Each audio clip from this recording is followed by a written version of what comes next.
Okay. Welcome back to Gemstone Podcast. Today we have an amazing guest here. Please welcome Miss Barbara Banner to the podcast. Now here today, on today, Shy Marie is here, which is me. Also have Zach here, the Durst. Lance could not be with us today, but he did send his warm welcomes. So we want to get into some things. Normally, I'm not the captain of the ship, so today I'm captaining. I looked a little bit into your background. First of all, I'm very into spirituality, supernatural things, Right. all that good stuff. I'm deeply into that kind of stuff. So I looked a bit at your background. So give us a little bit about your background and how did you find our podcast? I don't know how I find it. I was looking, for podcasts that were interesting or somebody.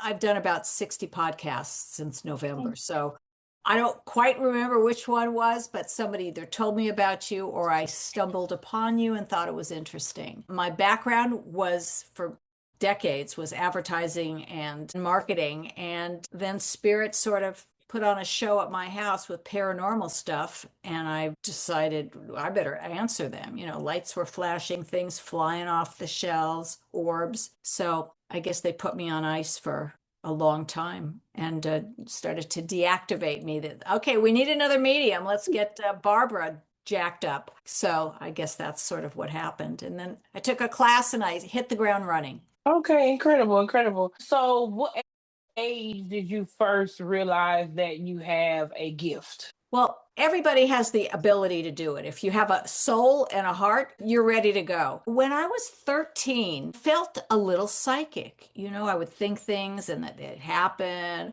And I told my friends, I think I'm a witch. I don't know. Oh, I didn't know what else to say. I didn't even know what a medium was at that point, but I'd always been interested in it. And then it wasn't, for many decades later that it just, after like a lot of volunteering for organizations that put me with, dead bodies and police and everything else and hotlines, that I figured, okay, this was all meant to help me. So I guess it did. But when I started, I never even meditated. I was like a newbie. so you think so? Meditating is a form of bringing forth your gifts, like maybe like a recharging the gifts kind It's of thing.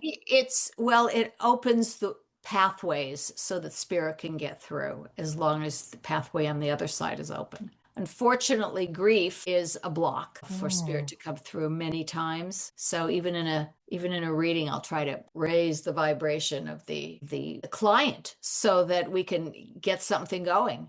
Okay. I had a question on that. You said the grief is the block, so is it just like having all those emotions of just sadness that blocks it? So it only feeds off of like happy energy, you think more, or Well, to do this, mediums have to raise their vibration, and we think of joy and love and gratitude, and that'll bring anybody's vibration up. And spirit is at a much higher vibration, so they have to come down and meet us in the middle. And that's when there's a really good reading where everybody is aligned. So grief is like one of the lowest vibrations. So it's like, spirits trying to slug through this wet cement and it's so much easier, and people are much more aware when they can finally give them some room to come through. now I have a question. This topic has me asking some questions I want to ask on this too, though. So would you be able to say that, or would it be not cool to say if when you have those more negative thoughts is when you have more negative interactions when you're talking to, say, a relative or a spirit or something like that? When we go home, is what heaven is. We don't take any judgment or anger with us. That doesn't exist. Or violence, none of that is part of our soul. Okay, it's part of the human experience. So when you unzip that human suit and go back home, none of that is there, and we only have on the other side the feelings, the vibrations of love, of joy, and gratitude. And that's it. Nobody from the other side is judging you. They don't have any judgment. Everybody is there for the same purpose, to grow their own soul evolution and to learn lessons and have experiences. That's it. There's no evil on that side. Okay. So the real question I wanted to ask y'all was this, Ms. Barbara, is you mentioned you had to go to medium school. Can you give our viewers some descriptions of what medium school is and how, if somebody wanted to get into medium school, what they had to do? Well, I think just about anybody. Most people, like in my first class with Suzanne Giesman, who was wonderful, I didn't even know how to meditate. I mean, I just was like thrown in there, thrown into the lion's den because I was interested, but I didn't know anything. And after my first meditation, which was like so being in like this dream state and just so pleasant, I really liked it. And then you train, you learn to meditate, you learn to open up your pathways as a gateway for spirit to come through.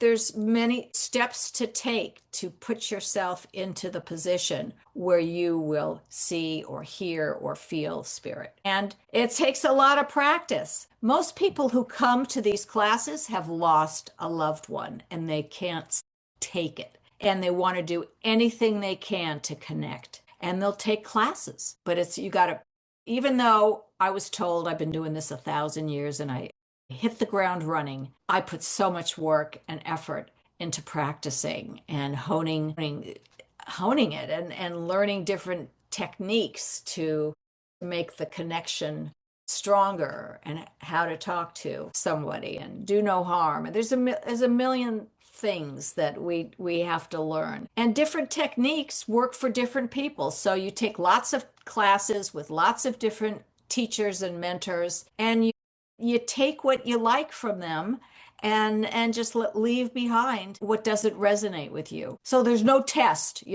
like how many times do you blink through it? There's no test for it. This is the next level of consciousness. Wow. Okay. So when you mention, the other side, having no evil, what about, how when we watch movies and it's, bad attitude spirits in movies, or sometimes when you watch different shows and people say they have interactions. I have family members who've had interactions with not so nice spirits. Do you think that is a myth, or do you think that's a real situation? I think there can be spirits who never really made it across or who didn't understand they were dead and they haven't left. And I think they can have some bad juju or not understand. What I don't come across them. They know I will kick their ass if they come to me. I'm not interested. I'm not, just get out of here. Okay. So we attract, what's right for us. Mm-hmm. So they don't bother me. But yeah, I watch movies too, and I think, and then I hear, yeah, there's people that call some of my friends who are psychics to come and sage their house and get them out or find out why they're there and why they haven't gone to the light. And we'll take them, we'll show them, just follow the light. They haven't gone across. They're afraid. They got confused. They didn't want to go. That was all they knew. So, but usually somebody can guide them over. Yeah, that makes a lot of sense. I know for me, one of my coworkers, she has sage, she has crystals, she has all those kind of things. And one of our other coworkers from the department, she came into our office, and when she left, my coworker lit her sage, and she went all around the room, and she's like, she got some bad energy on her. Let me get her out of the room. And so when the lady came back, she smelled the sage, and she says to my coworker, she said, "Did you sage me?" So she knew that it was sage, which was interesting. So Uh-huh. I kind of felt like, maybe my coworker saw something or felt, I didn't feel anything, but maybe she did.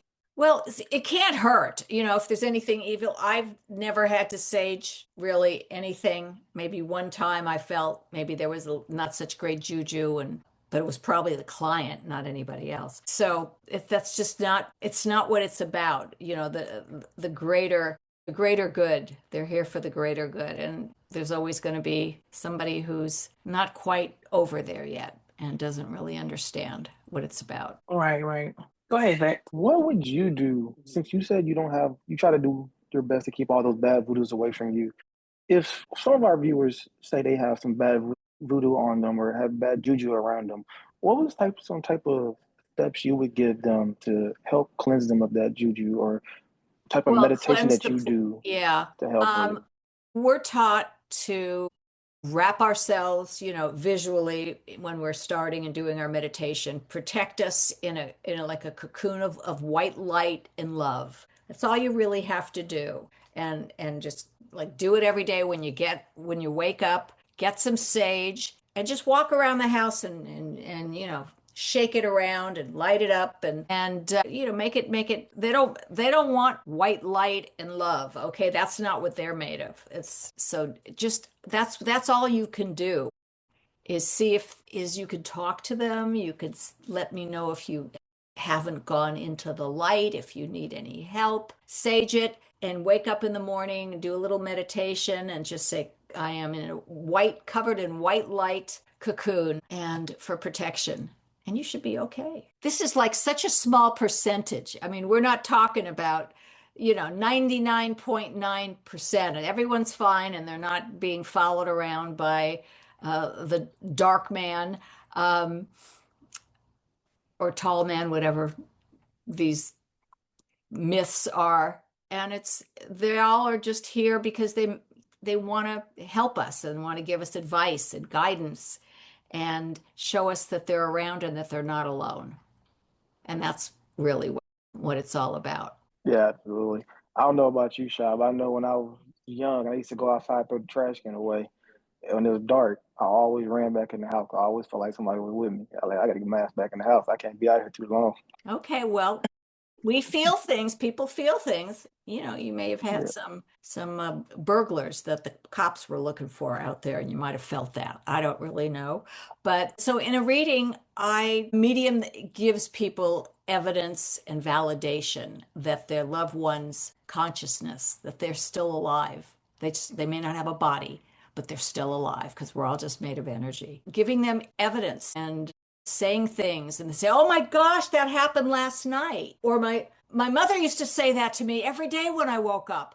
Things that they can relate to and resonate with that makes them finally say, you know what? He is around me. I felt that, the window flew open the other night or this, that. There's so many crazy things we can say that spirit gives us so that they know they're there. I had one client who said, you always tell me my husband, is around me. And she said, I have not felt him for 6 months. He may be with another woman on the other side. Okay. She was freaking out. She was very upset. And she said, if he's really with me, he'll know what TV show I was watching during the pandemic. And I thought, come on, we're not monkeys to get applause here. I said, he knows what you want. He's heard your question and we'll see what he answers. They give us what we need to know at the time, not always what we want to know. So the husband, him and I are very close because she's come a lot. He said it's Outlander. So he said it was Outlander. She said it was Outlander. Well, I could have fallen off the chair as well. I mean, you can't make this stuff up. It's just, and so things like that happen that are really, we call them gold nuggets in a reading that are like, you couldn't look this up anywhere. And you have to have gotten that from him because nobody else knows. So those things give people hope. Like, wow, maybe he really is. And I'll say it's the different signs that they're getting. I'll say, I see him, there's lights going on there, a little flickering. And there's been, a hummingbird coming around you. She goes, yes, it comes like right across from me and like stares at me. I just talked to somebody today in a reading. I said, I'm seeing a couple of blackbirds coming very close to you, like, coming to your windowsill. She goes, yeah, I've got 2 blackbirds and they come in the house now. I've let them in. So I let them in and I let them out. And I know it's my brother and my dog. I said, it is. So how am I out of all the things in the world, how am I going to tell her that she's got some blackbirds that are her loved ones? They tell us, they show us, they put it in our head. Wow, that is incredible. I And wanted it's to fun. It can be fun. yeah. Some people are afraid, they're going to bring some bad person in, or someone's going to be cutting off chicken heads in the back room. I don't know, but people have their own little words, Right. That's Santa Maria or I don't know what that is, but there's none of that. With none of that kind of stuff, right? I mean, which I'm a no judgment zone. Whatever people want to practice is their business. I That's just fine. don't get into it, but I'm a no judgment zone, very open minded. So, Right. with that being said, I was gonna ask you. You say you worked with cases before. Yes, I was worked on the LA County crisis response team where we were sent out. A team was sent out to a scene where the police were there and there was a dead body on the scene. Mhm. And like the coroner, and then the family came, or a witness who was flipped out, somebody who saw this happen, and we just helped them with I mean, it's the worst day of their lives. So there's Right. somebody, the city cares, and there's somebody there to sit with them and make sure they have water, and if they need a blanket, and to listen to them and give them resources for help after. Okay. So has any law enforcement ever used your gift to solve cases, cold cases, current murder cases, or No, there are missing people? specialists. There are specialists for that. But I do have clients come to me to want to know like how they died really. Like there was nothing, the coroner's report didn't really specify. And I just had somebody the other day who said the police said it was an overdose. No, no, no. The police said they hung themselves. And she said, I know he didn't. And there was also drugs in his system. And Mm. I saw two people, and I described this woman and this other man that was with her. And she said, I know who those people are. So I described people that I saw on the scene that the son wanted his mom to know that he did not kill himself. He died of an overdose because they gave him a bad drug and they didn't Mm. want to get in trouble. So they put him on a rope. And so the police would think it was suicide, but it wasn't. It was murder. That's so sad. I know. And the mother said, I knew it all along. I kept telling the police he did not hang himself. Wow.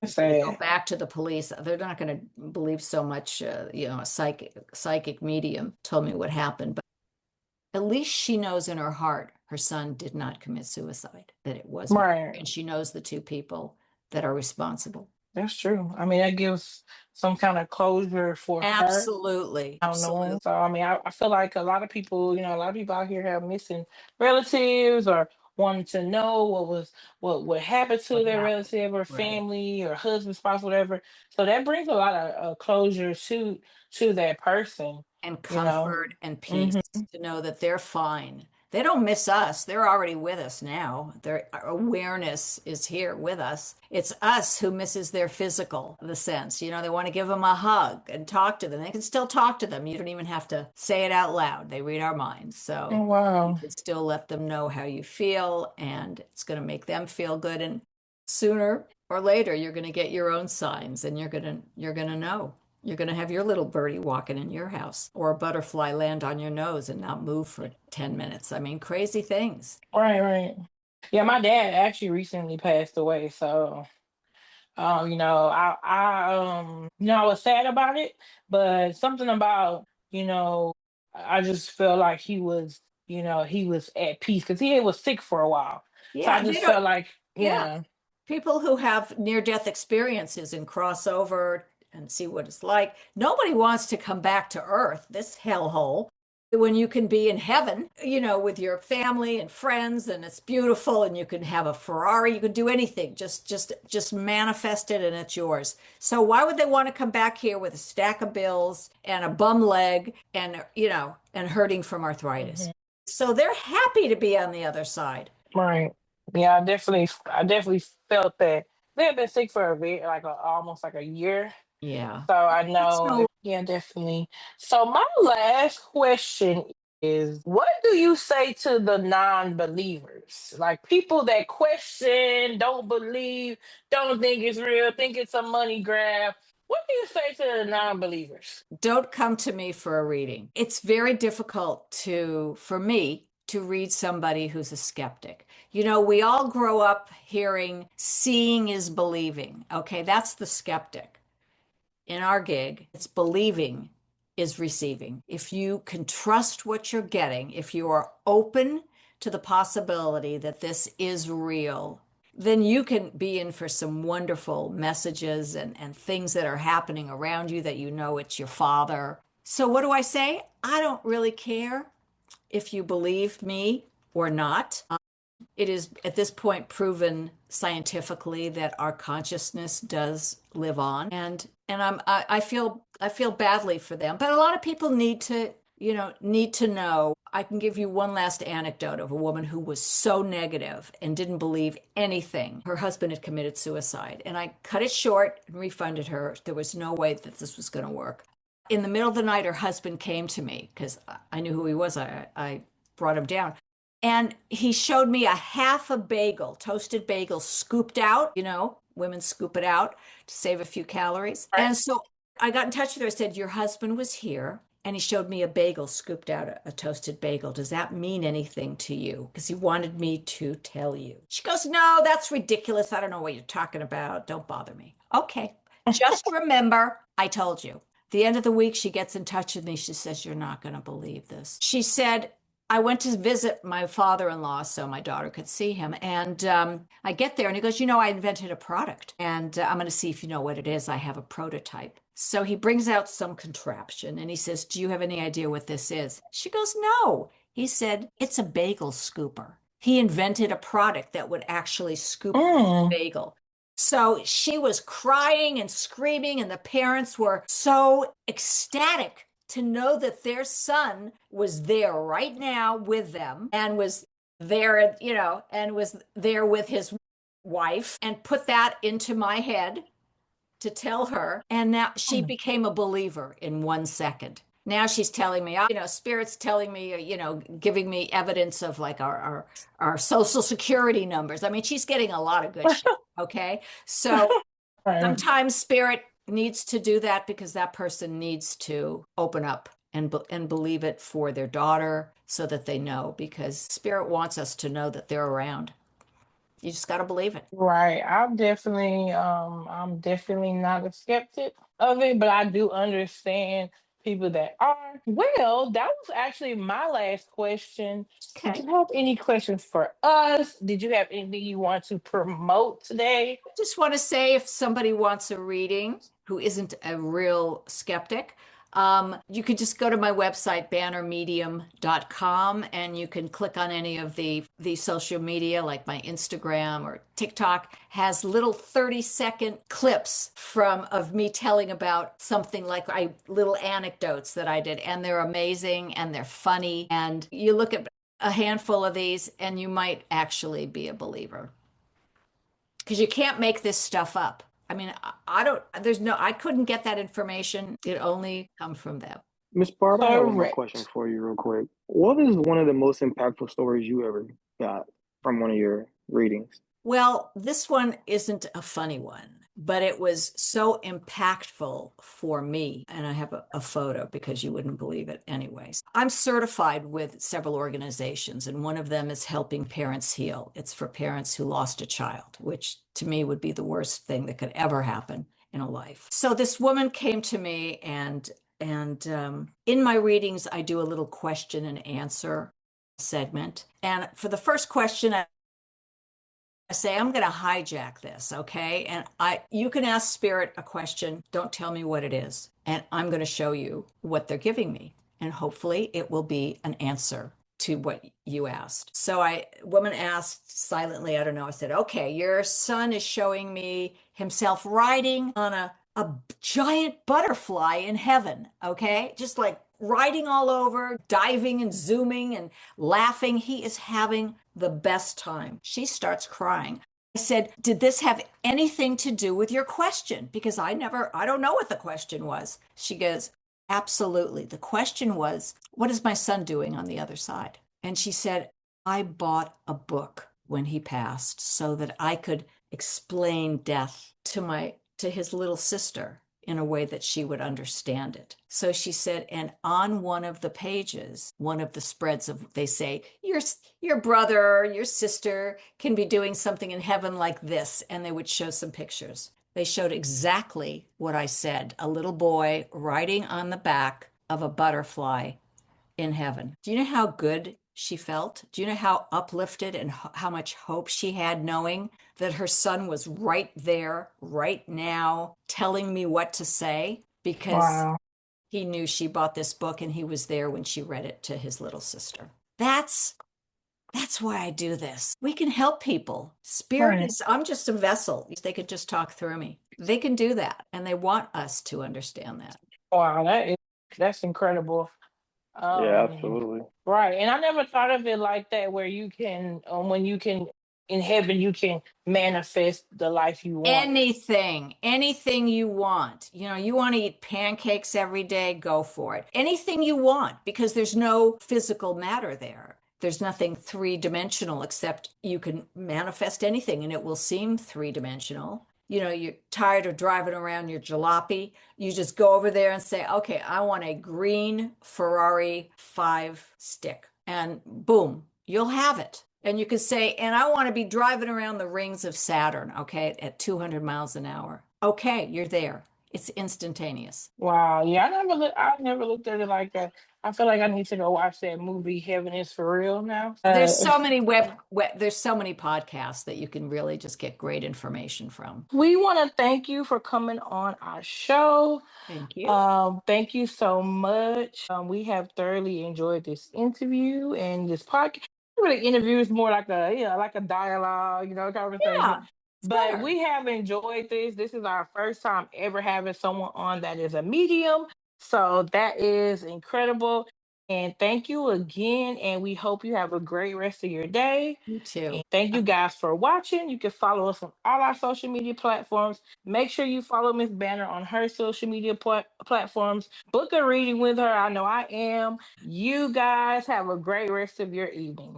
Thank you. Thank you. Bye-bye. Okay. Bye-bye.